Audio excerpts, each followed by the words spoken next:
After years of delays, tomorrow, if you are thinking of flying out, you're going to have to present a real ID to get through TSA security checkpoints.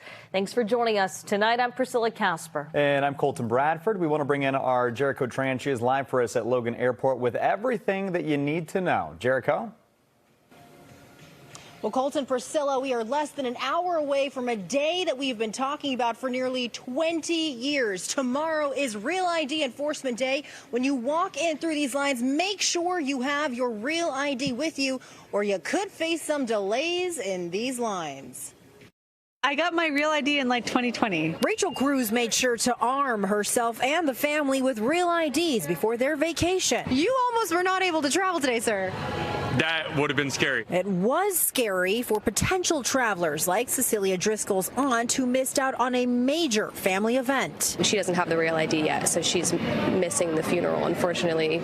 She doesn't have a passport, or? I don't think she has one on her. The Real ID Enforcement Day starts on Wednesday, May 7th. The requirement came as a recommendation from the 9/11 Commission back in 2005. To basically set a national standard to make pieces of identification more secure.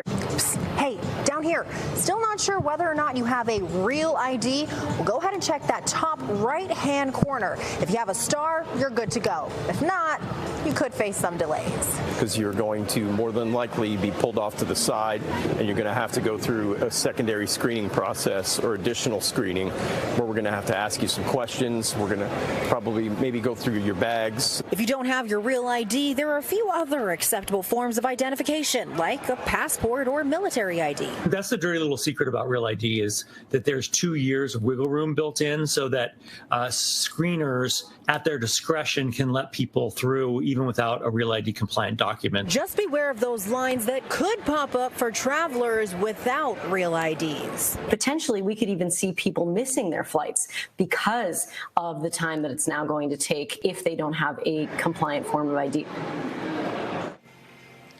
All right, so if you do not have a Real ID, you can still book an appointment through the RMV. Just be forewarned that those appointments, it takes a long time to get those appointments. Travel experts are warning that the lines for people without Real IDs could get even longer as summer travel starts up again. It's the very latest here at Logan Airport. Jericho Tran, NBC 10 Boston.